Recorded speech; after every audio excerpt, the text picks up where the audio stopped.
समुत्कर्ष समिति से जुड़ी सभी जानकारियां प्राप्त करने के लिए हमारे YouTube चैनल समुत्कर्ष समिति को अवश्य सब्सक्राइब करें।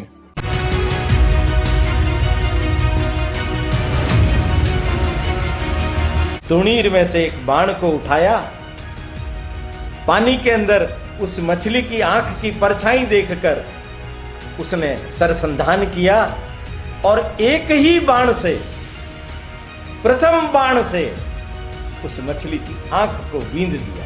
कृष्ण की योजना की था पाना यह सामान्य तौर पर हर किसी के बस का रोग नहीं है, क्योंकि कृष्ण के जीवन में आकस्मिकता, चमत्कार, इसका मादा ज्यादा है। उसके कारण ही वो चमत्कार पूर्ण कृत्य कर उठते हैं तो लोग उन्हें भगवान मान बैठे। मैं इस प्रतियोगिता में विजयी हो सकता हूं, यह दुनिया जान ले, इसको प्रमाणित करने के लिए ही मैं यहां उपस्थित हुआ।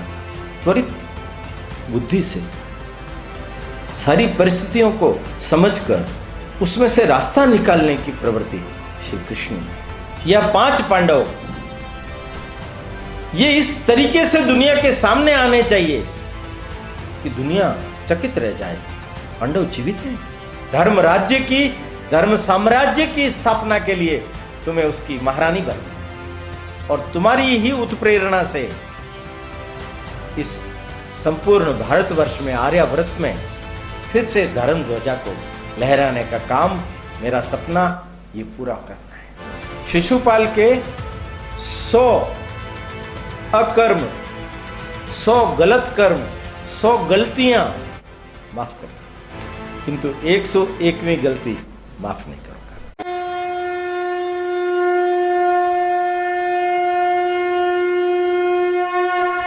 आज हमारे बीच में हमारे जो मुख्य उद्बोधनकर्ता हैं, हमारे प्रेरक, हमारे पथ प्रदर्शक, वर्ष 1986 से जो अपना जीवन राष्ट्र निर्माण और राष्ट्र सेवा के लिए समर्पित कर चुके हैं, ऐसे संघ के प्रचारक माननीय ओम जी भाई साहब, आप एक प्रखर लेखक, विचारक हैं।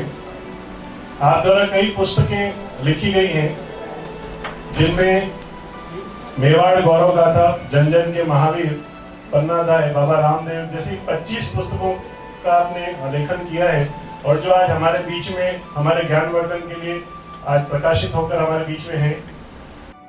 मैं आज के इस पुनीत अवसर पर मान्यवर भाई साहब से निवेदन करूंगी कि हमें प्रबोधन प्रदान करें। आदरणीय ओम जी भाई साहब।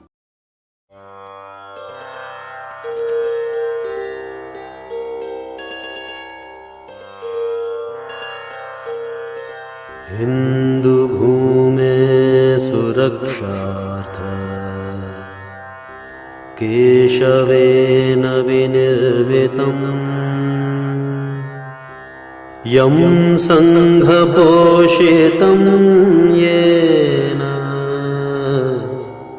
गुरुं तं प्रणमाम्यहम्।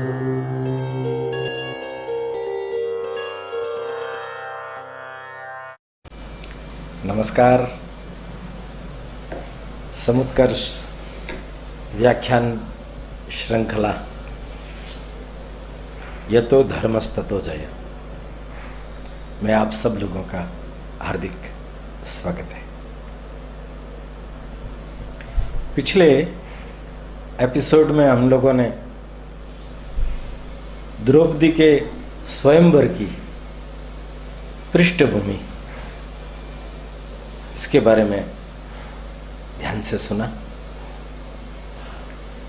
श्री कृष्ण भगवान की योजना के अनुसार यह सारा काम ठीक ढंग से संपादित हो रहा था। पांडव जब धौम्य ऋषि के आश्रम से चल करके कांपिल्य नगरी में प्रवेश किए और एक कुम्हार के घर में उन्होंने अपना बसेरा बनाया, रास्ते में उनको महायोगी वेद व्यास जी के दर्शन हुए और उन्होंने उनको बड़ा संकेत किया कि अत्यंत ही गोपनीय तरीके से आपको वहां अपना निर्वहन करना है। और जब तक श्री कृष्ण का कोई संदेश न मिले तब तक किसी भी प्रकार की कोई हलचल, कोई गतिविधि, कोई प्रक्रिया नहीं अपनानी है। बड़ी सजगता से कुम्हारों के उस घर में जहां गधों की रेंकने की आवाज, चाकों के चलने की आवाज और मूत्र पुरीस से दुर्गंधित वो वातावरण, उसमें तो रहना ही असह्य है। किंतु वो लोग रहे, भिक्षा मांग करके लाते, ब्राह्मणों का वेश किया हुआ था, मिल बांट करके भिक्षा को ग्रहण करते। समय व्यतीत हो रहा था और दिन आ पहुंचा, पोष शुक्ल एकादशी। द्रौपदी के स्वयंवर का यही दिन श्री कृष्ण ने निर्धारित किया था। उनकी योजना के अनुसार सब काम हो रहा था, किंतु जो जो बाधाएं उपस्थित होने की संभावनाएं थी, उनको भी कृष्ण ने अपनी चमत्कारिक आकस्मिकता के साथ निर्मूल कर दिया। स्वयंवर से पहले द्रौपदी तैयार हुई, स्नान किया, हल्दी लगी, मंदिर में दर्शन करने के लिए चल पड़ी। मंदिर पहुंची, दर्शन किए, एक बड़े उल्लास के साथ, एक बड़े आत्मविश्वास के साथ, बड़ी भारी प्रसन्नता के साथ, श्री कृष्ण के ऊपर उनके विश्वास के साथ द्रौपदी चल पड़ी। रास्ते में गौशाला, उनकी सबसे प्रिय अन्यतम सहेली क्षीरा गौ, उसका दुलार किया, उसके माथे पर तिलक किया और उसको आश्वासन दिया, अरे मेरी सखी, अब मैं जा रही हूं, स्वयंवर में जो मैं जीत पाऊंगी उसमें तुम्हारा भी भाग रहेगा, तुम्हें अपने पति के घर लेके जाऊंगी, तुम्हारा साथ, मेरा साथ अक्षुण रहेगा। उनका रथ आगे बढ़ने लगा, सबसे आगे श्वेतकेतु, बाद में एक रथ में आचार्य संदीपनी, एक घोड़े के ऊपर अस्त्र शस्त्र से कसमसाया हुआ घोड़ा।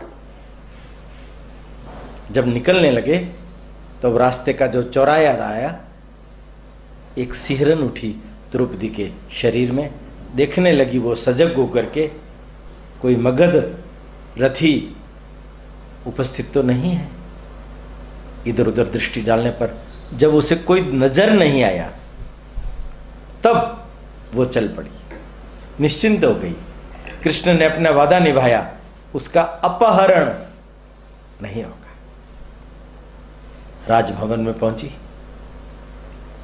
आंखें खुली रह गई, चमत्कृत हो गई। देखने लगी चमचमाते हुए, स्वर्ण आभूषण पहने हुए राजा, राजकुमार, ऋषि वृंद, ब्राह्मण वृंद सब उपस्थित थे। द्रौपदी पहुंची, सबसे पहले अपने पिता को प्रणाम किया, अपने भाई धृष्टद्युम्न के साथ में यज्ञ वेदी की अग्नि प्रज्वलित की। उपयाज ये उस दिन के मुख्य होता थे। उन्होंने द्रौपदी के भाल पर कुमकुम तिलक किया और उसके गले में एक माला डाल दी। अब वो अभिषिक्त कन्या हो गई। स्वयंवर के अंदर भाग लेने के लिए उसने जो निर्धारित धनुष का प्रतियोगिता थी उसकी एक परिक्रमा की और आकर के अपने पिता के पास में खड़ी हो गई। सभा और पलक निहार रही थी द्रौपदी को। द्रौपदी निहार रही थी सभा को। उसने एक ही दृष्टि के अंदर अर्धवृत्ताकार अवस्था में विराजित राजन्य मंडली को प्रणिपात किया। देखा मगध सम्राट जरासंध भी उपस्थित है, उनके पुत्र सहदेव मेघसंधि, कुरु राजकुमार दुर्योधन के साथ शकुनी, अश्वत्थामा, कर्ण, ये सभी उपस्थित हैं। शल्य नरेश माद्र वो भी उपस्थित है। चेदी नरेश, दाम घोष और श्रुत श्रवा से उत्पन्न पुत्र शिशुपाल वो भी उपस्थित है। अनेकानेक राजे महाराजाए, राजकुमार, ब्राह्मणगण, ऋषिवृंद उस सभा के अंदर उपस्थित है। हृदय धड़क रहा है, क्या होगा, भविष्य के गर्भ में छुपा हुआ है। श्री कृष्ण अपने बड़े भाई बलराम, सात्यकी, उद्धव, कृतवर्मा, इन सब के साथ विराजित है। कृष्ण की छवि मनमोहक है, सादगी मन को भाने वाली है। एक छोटा सा मुकुट जिस पर मयूर पुच्छ लगा रखा है, यही उनकी विशेषता है। उसने वहीं से ही अपनी आंखों से श्री कृष्ण को नमन किया। कृष्ण ने आंखों ही आंखों से द्रौपदी को कहा, साहस रखना कृष्णा, यह स्वयंवर ही धर्म का सबसे बड़ा अधिष्ठान है। कृष्णा ने आंखों ही आंखों से उत्तर दिया, आपके ऊपर जो मेरा विश्वास है और मेरा जो आपके ऊपर विश्वास है वो निश्चित फलीभूत होगा। मैं साहस के साथ इस परिस्थिति को पार लगाऊंगी और आपके मन की इच्छा को पूर्ण करूंगी। धृष्टद्युम्न मंच पर आए, आकर के घंटे, घड़ियाल, शंख, निनाद जो हो रहे थे उसको स्तब्ध का आह्वान किया। शांति जब हो गई तब हाथ जोड़ करके अपने पिता को प्रणाम करने के बाद स्वयंवर को, उसकी प्रतियोगिता को आरंभ करने की अनुमति मांगी। सांदीपनि जी को प्रणाम किया और उन्होंने बोलना शुरू किया। उपस्थित सभी ऋषि वृंद, ब्राह्मण वृंद, राजन्य वर्ग और राजकुमार वर्ग, आप सब लोगों को जानकर के ये खुशी होगी, ये मेरी बहन कृष्णा द्रौपदी है।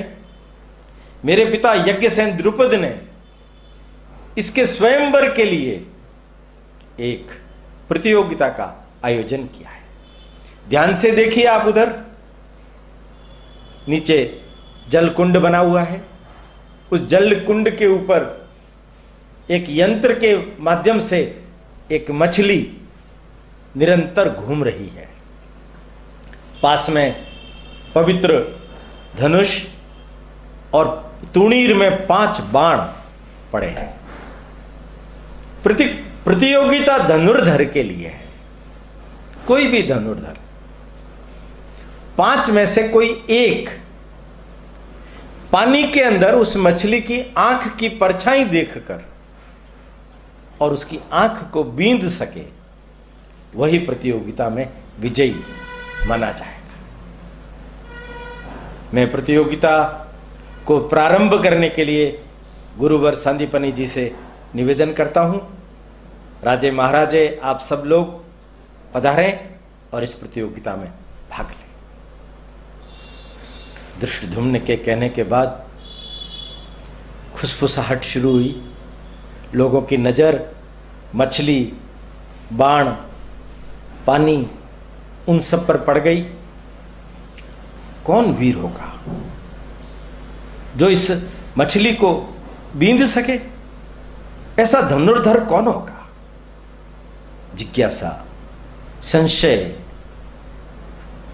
आशा, निराशा, इन सब का भंवर उस सारे जन समुद्र के अंदर डोलायमान हो रहा था। सबसे पहले उठे चेदीराज शिशुपाल। बड़ी रोबीला शरीर, सुदर्शन शरीर, मूछों को ऐंठते हुए, ताव देते हुए, श्री कृष्ण के ऊपर विषाक्त दृष्टि डालते हुए उस प्रतियोगिता के स्थल की ओर आगे बढ़ने लगे। हम सब जानते हैं ये जो शिशुपाल है, ये मगधराज की कृपा से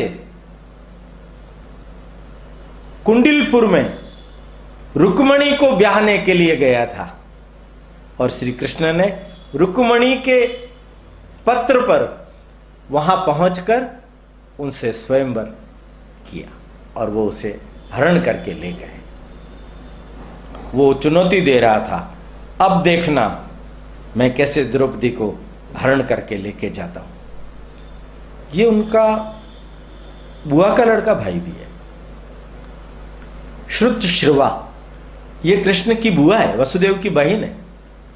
जब ये शिशुपाल पैदा हुआ था तो इसके दोनों हथेलियों में 6 अंगुलियां थी, पैरों में भी 6 अंगुलियां थी। किसी ज्योतिषी ने कहा था जिसके हाथ में देने पर इसकी अंगुलियां यदि नीचे झड़कर के गिर जाए उसके हाथों इसका वध। घबरा गई मां, ढूंढने लगी, सर्वत्र प्रयत्न किए, गिरी नहीं कभी। श्री कृष्ण उनके घर आए और जब उनके वहां आए, बलराम ने भी पहले उसको लिया, फिर कृष्ण ने जैसे ही लिया और उसके हाथों की, पैरों की अंगुलियां, अतिरिक्त अंगुलियां गिर गई। श्रुतश्रवा रोने लगी। कृष्ण तो कहने लगे उनको, बुआ क्या हुआ? कुछ नहीं बेटा, ज्योतिषी ने ऐसा बोला था, तुम्हारे ही हाथों इसका वध सुनिश्चित है क्या? तो मुझे इसके प्राण दान की भीख दो। कृष्ण हंस करके बोले, किसी का भी प्राण लेना और देना तो उसके हाथ में है, अपने हाथ में नहीं है। हां, मैं इतना जरूर कर सकता हूं, शिशुपाल के 100 अकर्म, 100 गलत कर्म, 100 गलतियां माफ कर दूंगा, किंतु 101वीं गलती माफ नहीं करूंगा। मां प्रसन्न हो गई। 100 गलतियां कोई करता है क्या? इसको जीवन दान मिल गया।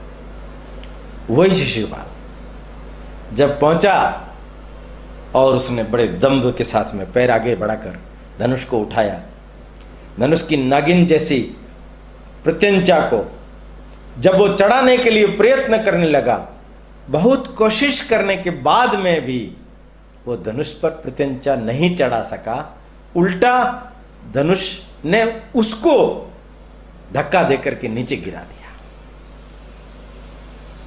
सभा हंसने लगी, उसका अपमान हुआ। दूसरी बार प्रयत्न किया, सफल नहीं हुआ, मन मार करके अपने स्थान पर आकर के बैठ गया। अब कौन आएगा? अब कौन आएगा? सभा में सन्नाटा छाया हुआ है। इतने में देखा मगधराज जरासंध, वो आ रहे हैं। वो 85 वर्ष की अवस्था में, माना कि सर्वश्रेष्ठ धनुर्धर है, पर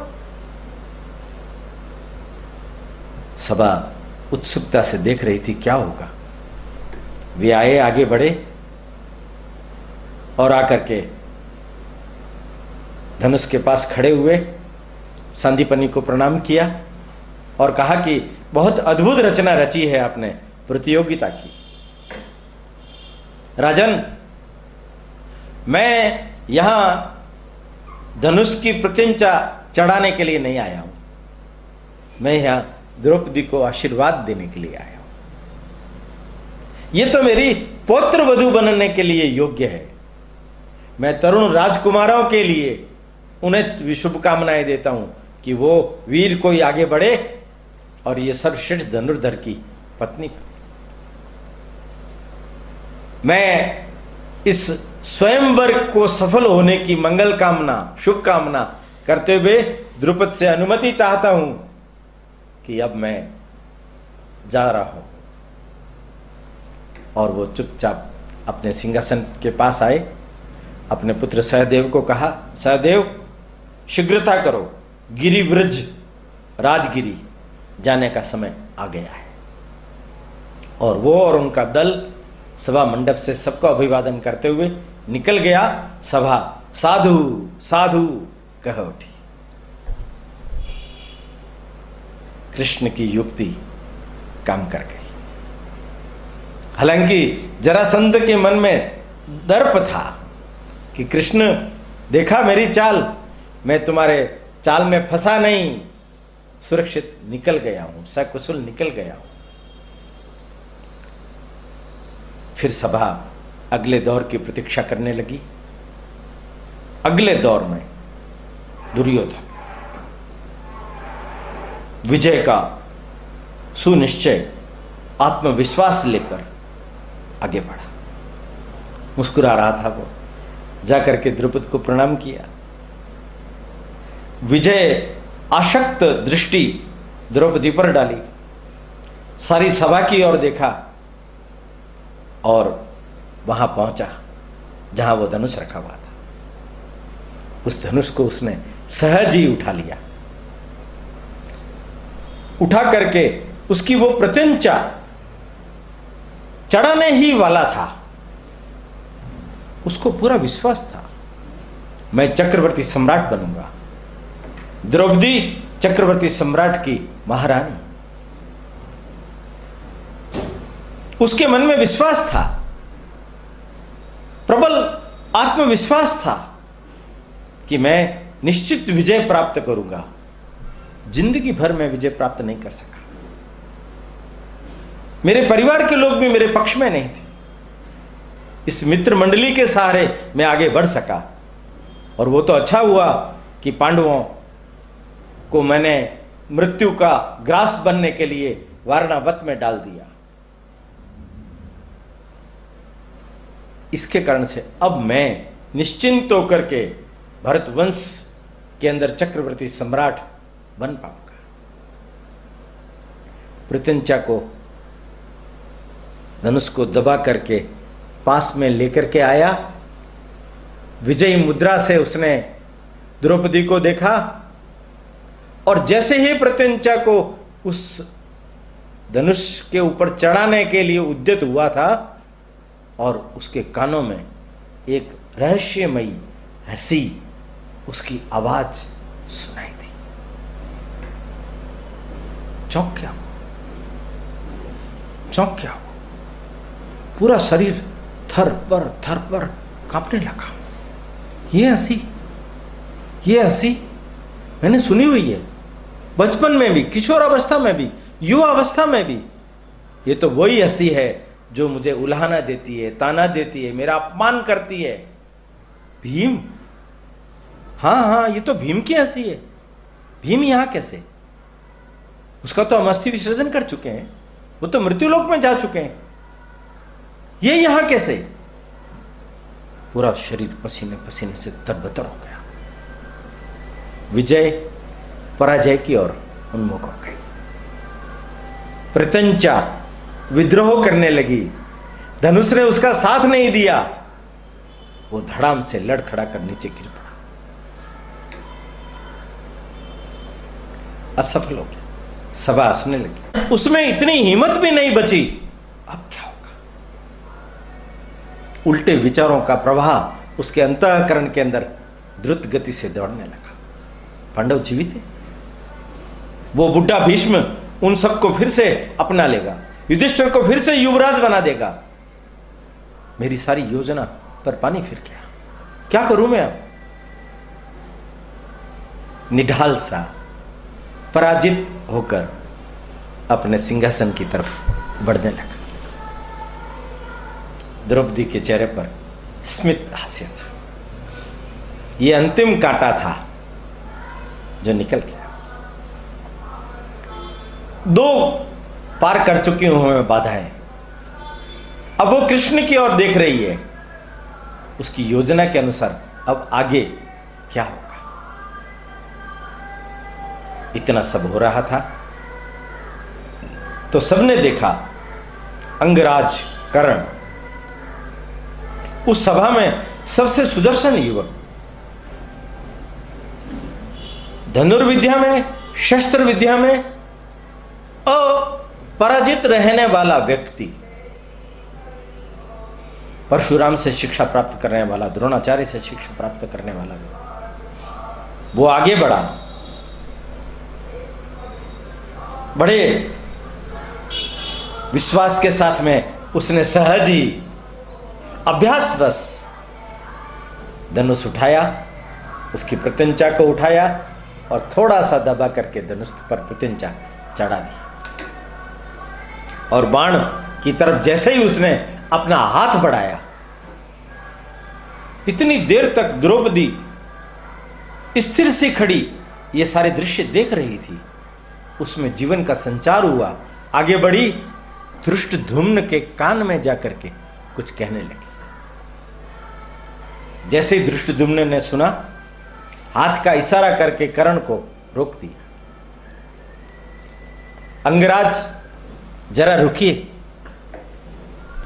आप इस प्रतियोगिता में हिस्सा नहीं ले सकते क्योंकि आप सूत पुत्र हैं। कर्ण हंसा, यह एकदम ठीक है। सूत पुत्र का इस प्रतियोगिता में भाग लेने से प्रतिलोम विवाह होगा, जो कि अधर्म है, यह मैं जानता हूं।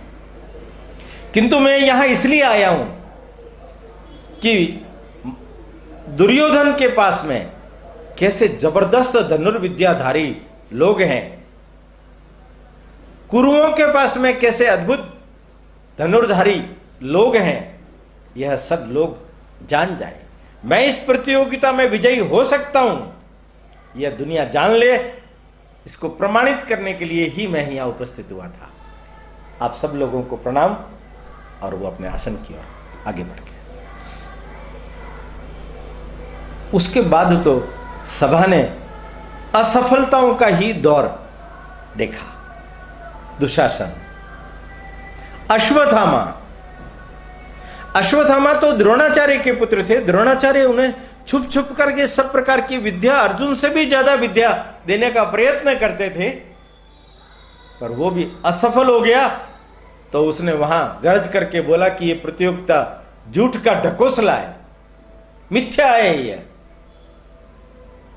क्रोध गर्जना करता हुआ, आंखें ततेरता हुआ चल पड़ा। उस सभा में जितने राजे महाराजे आए, सब असफल होकर के अपने सिंहासन पर हतप्रभ होकर बैठ गए। अब क्या होगा? द्रौपदी वो कृष्ण की ओर देख रही है। कृष्ण ने बलराम के हाथ के ऊपर हाथ मारा और कहा, भैया पांडव जीवित है। क्या बोल रहा है तू? पांडव जीवित है? कहां पर? वो देखो, वो जो ब्राह्मणों का वर्ग दिखाई दे रहा है, उसके अंदर एक बड़ा दैत्य के आकार का व्यक्ति बैठा है, वो भीम है। उनके पास युधिष्ठिर है। वो जो सुदर्शन सा साधु दिखाई दे रहा है, वो अर्जुन है। और उनके पीछे दो जुड़वा साधु बैठे हुए हैं, देखो तुम, वो नकुल और सहदेव है। जीवित है ये। बड़ी मुस्कुराहट के साथ में, प्रसन्नता के साथ में श्री कृष्ण की पीठ के ऊपर धौल जमाकर बलराम ने कहा, मुझे पहले ही पता चल गया था, धूर्त, ये सब तुम्हारा ही खेल रचाया हुआ है। ब्राह्मणों के वर्ग में बैठे हुए पांचों भाई कृष्ण की ओर निहार रहे थे। कृष्ण का जब इशारा होगा तब अर्जुन उठेगा। युधिष्ठिर ने कृष्ण की ओर देखा। कृष्ण ने आंखों से उनको इशारा किया। युधिष्ठिर ने अर्जुन की पीठ पर हाथ रख दिया। अर्जुन उठा। अर्जुन जब दूसरे लोग लक्ष्य को बेंधने के प्रयोजन से आ रहे थे, पर धनुष को जिस तरीके से उठा रहे थे उसे लग रहा था यह गलत है, मैं जाकर के इन्हें ठीक कराऊं, पर मर्यादा बस वो उठा। और अब जब उठा तो उनके पीछे जो ब्राह्मण बैठे हुए थे वो उनको जबरदस्ती पकड़ करके बिठाने लगे, क्योंकि वो बाधा बन रहा था, सामने दिखाई नहीं दे रहा था। अर्जुन सिंह की चाल से चलता हुआ महाराज द्रुपद के सिंहासन के पास पहुंचा और वहां जाकर के उसने, ब्राह्मण था ना, इसलिए द्रुपद को आशीर्वाद दिया और कहा उनको, हे राजन, यदि आपकी आज्ञा हो तो मैं स्वयंवर में भाग लेना चाहता हूं। द्रुपद चकित थे, एक भी राजा क्षत्रिय सफल नहीं हो पाया, ये ब्राह्मण क्या सफल हो पाएगा? पर यदि इसमें क्षमता है और ये धनुर्धर है तो जरूर इनको सुअवसर मिलना चाहिए। ब्राह्मण के साथ में यदि मेरी पुत्री द्रौपदी का विवाह होगा तो वह अनुलोम विवाह होगा, वह अधर्म नहीं होगा। ध्यान से सुनना आप लोग, कहां कहां किन किन बातों पर जोर दिया जा रहा है, इसमें समझने लायक बात क्या है, कौन किस मनस्थिति के अंदर है। आप देखिए, ये जो द्रुपद है, ये जो धृष्टद्युम्न है, ये जो द्रौपदी है, इन तीनों के मन में समान रूप से द्रोण के प्रति हिंसा है, अहंकार है। द्रोण को पराजित करने की अदम्य भावना है। जब मन अच्छा नहीं होता, मन के भाव अच्छे नहीं होते, मन में नकारात्मक प्रतिक्रियात्मक चीजों का वास यदि ज्यादा होता है, ऐसा कहते हैं ना, व्यक्ति जैसा सोचता है, जैसा विचार करता है, उसके परिणाम उसी के अनुसार इकोइस्ट होते हैं। अपने जीवन में अभी तक कृष्ण के ऊपर कितना विश्वास और कितना अविश्वास इन लोगों ने किया, कृष्ण को किस संदेह की दृष्टि से इन लोगों ने देखा। कृष्ण तो दुर्योधन के साथ मिल गया है, हमारे साथ धोखा कर रहा है। कृष्ण की योजना की था पाना यह सामान्य तौर पर हर किसी के बस का रोग नहीं होता, क्योंकि कृष्ण के जीवन में आकस्मिकता, चमत्कार, इसका मादा जाता है। उसके कारण ही वो चमत्कार पूर्ण कृत्य कर उठते हैं तो लोग उन्हें भगवान मान बैठते हैं। त्वरित बुद्धि से सारी परिस्थितियों को समझकर उसमें से रास्ता निकालने की प्रवृत्ति श्री कृष्ण में है। उसी श्री कृष्ण पर अविश्वास इन लोगों ने किया। कृष्ण ने अभी जितनी प्रकार की योजनाएं करके स्वयंवर का आयोजन किया, उसके पीछे उनके मन के अंदर एक ही कल्पना थी, यह 5 पांडव ये इस तरीके से दुनिया के सामने आने चाहिए कि दुनिया चकित रह जाए, पांडव जीवित हैं, पांडवों के प्रति सहानुभूति पैदा हो जाए, उन्हें न्याय मिलना चाहिए, उन्हें अपना राज्य मिलना चाहिए, द्रुपद का सहयोग मिल जाएगा। द्रौपदी के कारण इन 5 की एकजुटता बनी रहेगी। कृष्ण स्पष्ट है, वेदव्यास जी स्पष्ट है, योजनाबद्ध तरीके से धर्म की बलिवेदी पर द्रौपदी को चढ़ाया जा रहा है। हालांकि द्रौपदी के मन में प्रतिहिंसा समाप्त हो चुकी।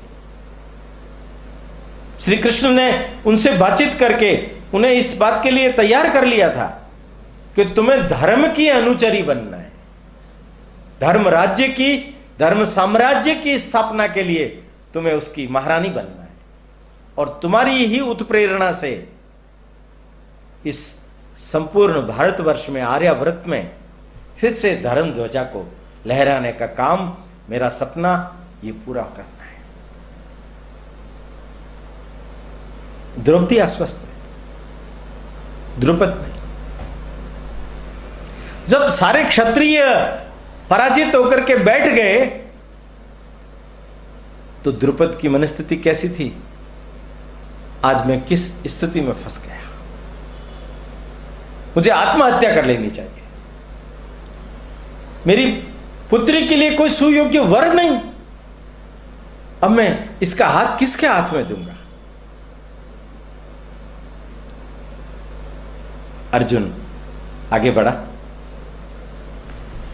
सांदीपनि ऋषि के सामने साष्टांग दंडवत प्रणाम किया, उठा आशीर्वाद प्राप्त करके सभा की और चारों तरफ देखा, खुशफुसाहट शुरू हो गई थी। एक ब्राह्मण यह प्रतियोगिता में हिस्सा लेगा, यह जीतेगा, जीत ही नहीं सकता।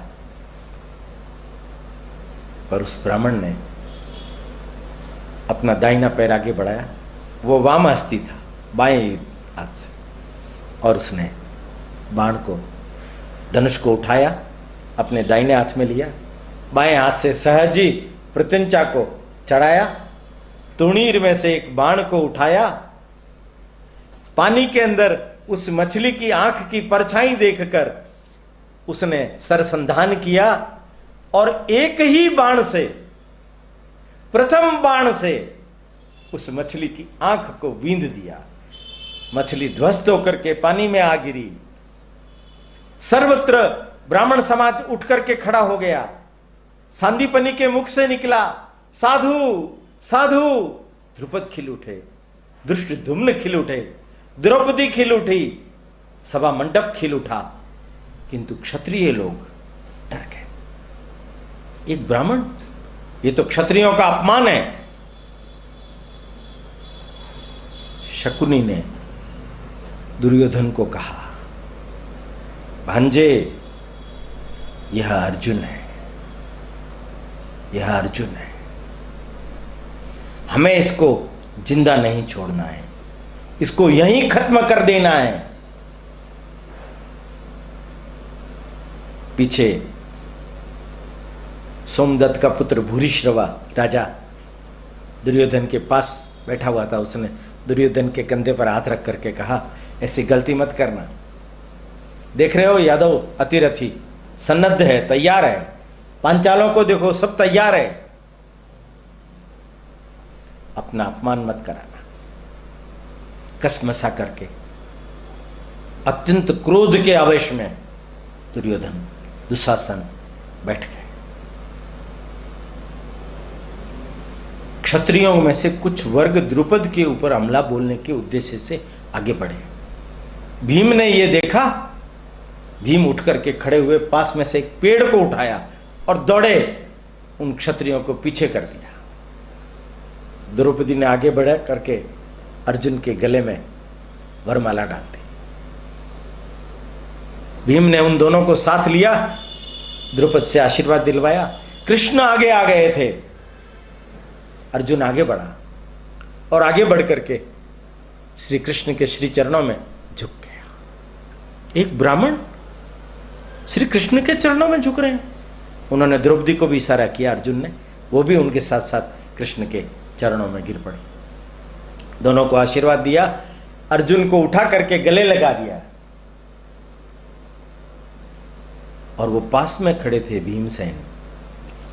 कृष्ण उनके चरणों में स्पर्श करने लगे तो भीम ने धौल जमाई, आज तुम्हारी योजना साकार हो गई, हम प्रसन्न हुए। युधिष्ठिर, नकुल, सहदेव उस सभा में से निकल गए और त्वरित गति से वो कुम्हार के घर पहुंच गए। इधर युद्ध जैसी स्थिति आने पर अर्जुन ने भी अपना धनुष बाण संभाल लिया। तब भीम ने कहा, नहीं, आज ये मोर्चा मुझे संभालने दो। और उसने जो उपद्रवी क्षत्रिय राजकुमार राजा लोग थे उन पर हमला बोल दिया, उन सबको भागने के लिए विवश कर दिया। द्रुपद उठ करके खड़े हुए और उत्सुकता के कारण, उल्लास के कारण, प्रफुल्लता के कारण, प्रसन्नता के कारण आगे बढ़ करके श्री कृष्ण को गले लगा दिया। आपने अपना वचन निभाया, मैंने संशय किया था, मुझे क्षमा कर देना। स्वयंवर की उस प्रतियोगिता में अर्जुन विजयी हुआ। एक रथ के द्वारा भीम, अर्जुन और द्रौपदी वहां से चल करके अपने घर आ गए। युधिष्ठिर, नकुल, सहदेव पहले पहुंच चुके थे। मां कुंती ने उन सबका स्वागत किया। बैठे हुआ मां ने उसको अंक में भर लिया।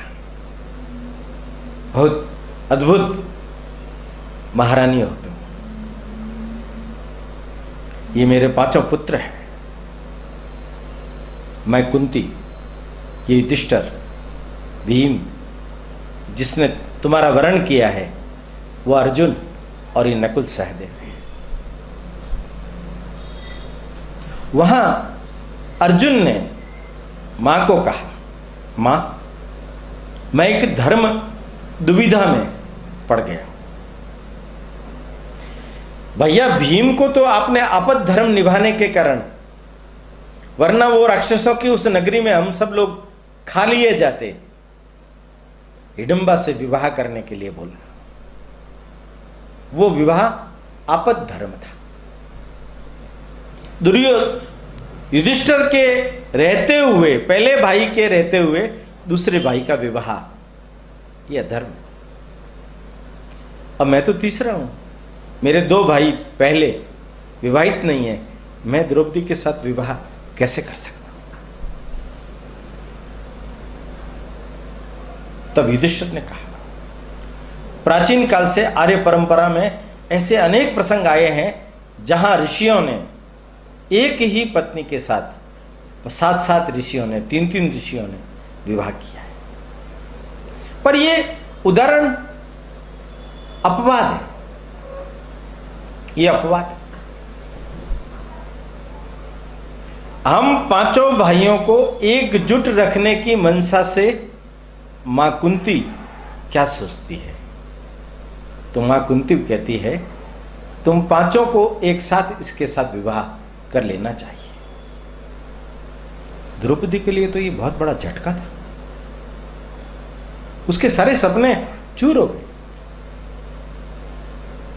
हृदय भग्न हो गया, आंखों से अश्रुपात की धाराएं चल पड़ी।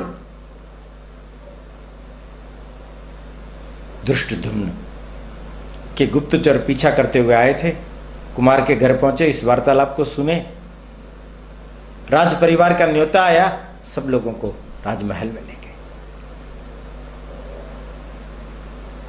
कृष्ण को मालूम था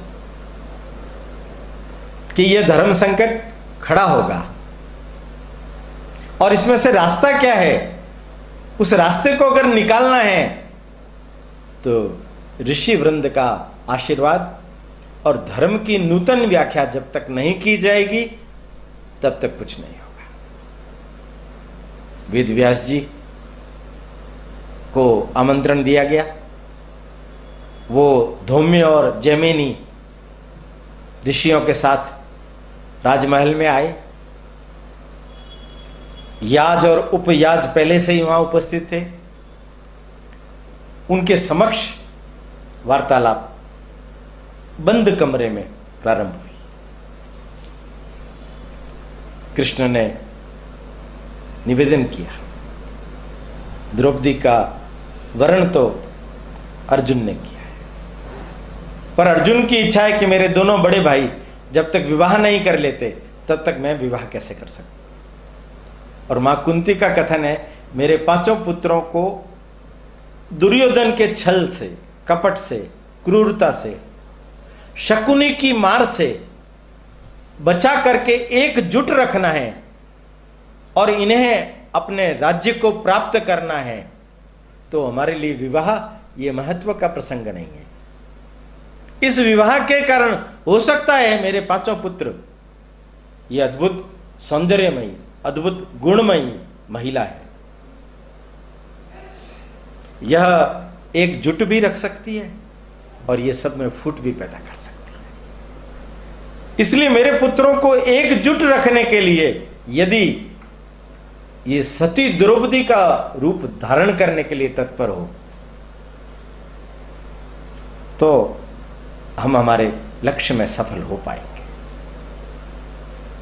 बाकी आप सब लोग, वेद व्यास जी, अन्य ऋषिगण उपस्थित हैं, जैसा निर्देश देंगे वैसा कार्य होगा। द्रुपद और धृष्टद्युम्न इस मत के थे कि यह तो अधर्म है, एक स्त्री के 5 पति, कैसे वो पतिव्रत धर्म का पालन कर पाएगी, कैसे वो सतीत्व का पालन कर पाएगी, ये तो अधर्म है।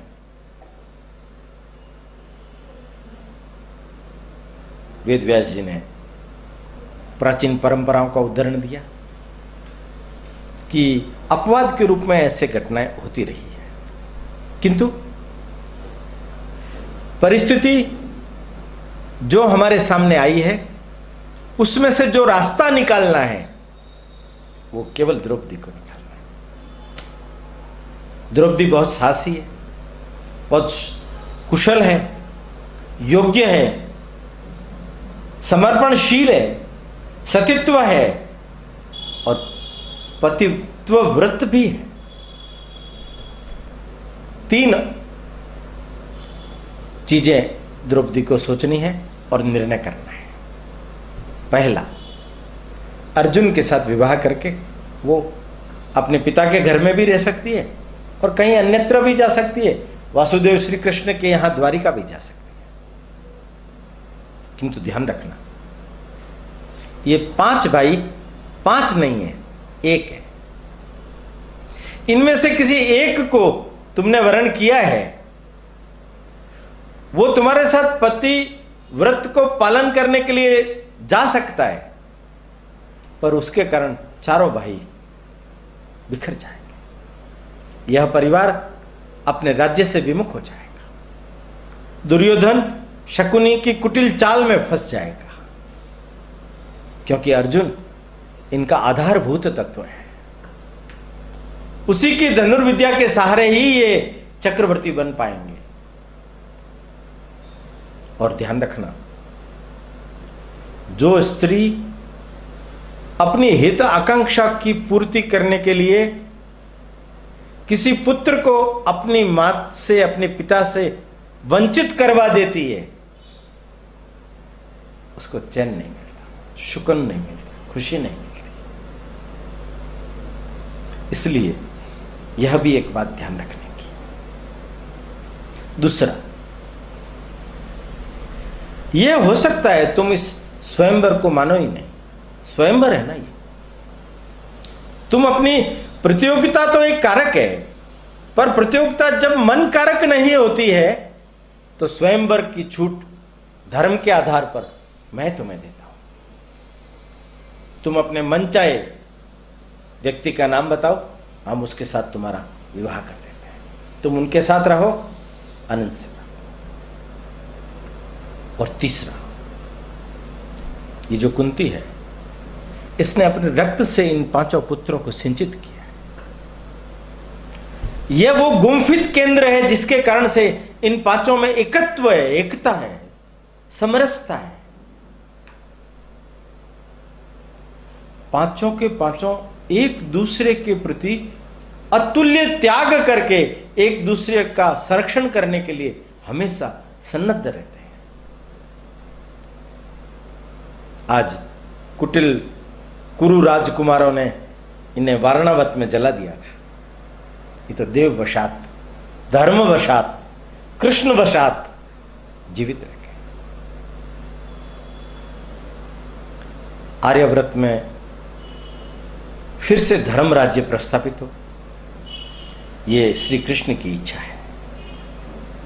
मैं इसी के लिए जगह जगह घूम घूम कर आश्रम स्थापित करके ब्राह्मण वर्ग में धर्म की आचरण की अनुप्रेरणा देता हूं। श्री कृष्ण के मन में एक परिकल्पना है कि कोई एक ऐसा चक्रवर्ती नेतृत्व खड़ा हो जो संपूर्ण अधर्मी लोगों को नष्ट करके धर्म राज्य की प्रतिष्ठा करे। इन पांचों में वो तत्व है। ये संस्कारित है, नेक लोग, परमार्थी है, अपने भले के लिए नहीं, अपने स्वार्थ के लिए नहीं, लोक कल्याण के लिए राज्य को प्रस्थापित करना चाहते हैं। चक्रवर्ती बनने का मादा भी मुझे इनमें दिखाई दे रहा है। अगर ये पांचों एकजुट रहे, और इनको एकजुट रखने के पीछे अभी कारक तो कुंती है, किंतु उसका कारक तुम्हें भी बनना पड़ेगा। यदि तुम उस कारक को बनने के लिए अपनी स्वीकृति प्रदान करती हो और इन पांचों के साथ विवाह करती हो, यह अधर्म नहीं होगा। यह इस समय की परिस्थिति की मांग है। धर्म की रक्षा के लिए तुम्हें यह परित्याग करना होगा, सामान्य सुख सुविधाओं में नहीं। धर्म के कार्य के लिए बड़े से बड़ा त्याग करना, समर्पण करना, यही एक बहुत बड़ी स्थिति होती है। निर्णय तुम्हें करना है। तुम जो निर्णय करोगी हम सब स्वीकार करेंगे। तुम्हें सोचने में वक्त चाहिए, तुम आराम से समय ले सकते हो। अभी हम सभा स्थगित करते हैं। जब तुम कहोगी, जैसा कहोगी, तुम्हारे अनुसार हम निर्णय लेंगे। द्रौपदी तो निरंतर रो ही रही थी। यकायक उसके आंसू थम गए। उसको अपना कर्तव्य बोध हुआ। कृष्ण की ओर उसने देखा, तुम जैसा कहोगे मैं वैसा ही करूंगी। तुम्हारी इच्छा ही मेरी इच्छा है, मैं उसकी पूर्ति अवश्य करूंगी। माधव, गोविंद,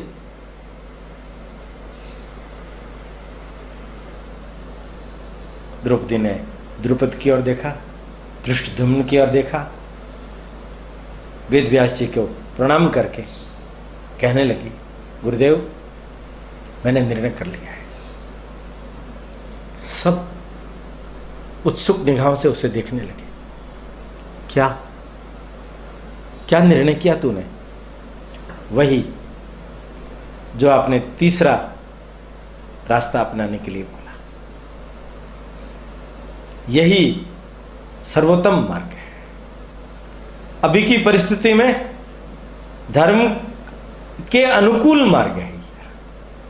और मैं यह शपथ लेती हूं, मैं इन पांचों पांडवों के साथ सतीत्व के व्रत का पालन करूंगी और मैं संपूर्ण समर्पण के साथ इनको एकजुट रखते हुए गोविंद की जो इच्छा है, कृष्ण की जो इच्छा है, धर्म राज्य की स्थापना, आपका जो आशीर्वाद है, उसकी पूर्ति में सहायक बनूंगी। आप मुझे क्षमता दें, आशीर्वाद दें, जिससे मैं ये सफल हो सकूं। सर्वत्र प्रसन्नता की लहर फैल गई। जनता को तो ये सब चीजें मालूम नहीं थी। जनता तो खुशियां मना रही थी। जब उनको ये मालूम पड़ा कि पांचों पांडवों के साथ द्रौपदी का विवाह होने जा रहा है, उनकी खुशी भी 5 गुना अधिक बढ़ गई। एक एक करके पांचों पांडवों का क्रमानुसार द्रौपदी के साथ विवाह हुआ। सब लोग अपने अपने गंतव्य की ओर प्रस्थान करने लगे।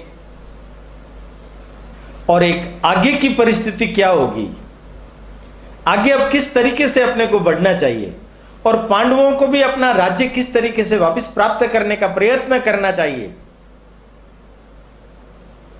उसके लिए विचार मंथन करना उन लोगों ने शुरू किया। द्रौपदी का स्वयंवर परिपूर्ण हुआ। अगले हफ्ते किस प्रकार पांडव अपने हस्तिनापुर गए और वहां श्री कृष्ण ने उनको उनका अधिकार कैसे दिलवाया, इस संदर्भ में हम चर्चा करेंगे। तब तक के लिए प्रणाम। समुत्कर्ष समिति से जुड़ी सभी जानकारियां प्राप्त करने के लिए हमारे YouTube चैनल समुत्कर्ष समिति को अवश्य सब्सक्राइब करें। आप सभी का समुत्कर्ष समिति के प्रति यही स्नेह और आत्मीय भाव बना रहे। धन्यवाद।